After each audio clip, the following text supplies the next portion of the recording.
Hey guys, in today's video, I'm going to show you how to use CapCut templates on PC.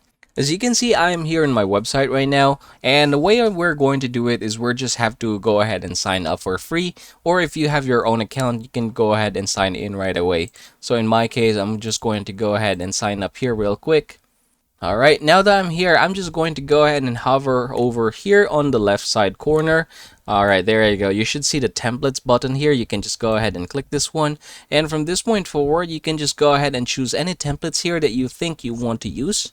So say for example, you have here for you, we have New Year, we have Christmas, business, and so many others here that you can choose. So yep, here are some of the options for you. Now you can also do the same thing for image. So you can click this one and you can choose here all the options available for you. But say for example, there is something that you like the most. Say for example, I like to use this one here. I can just go ahead and click use this template.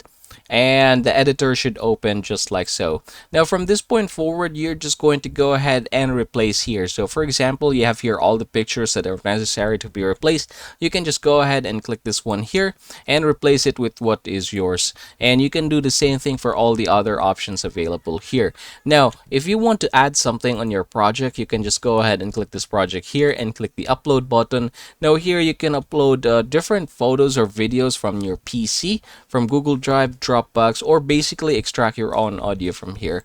So yep, that's how you're going to do it. Once you're done with this, you can just go ahead and click the export button here, and you can choose a resolution and rename this one as well. You can click the advanced settings for the quality, frame rate, and the format if you want it to be changed. Now once you're done, again, just go ahead and click the export button right here, and it will export. And yep, that's basically how you're going to use CapCut templates here on your PC.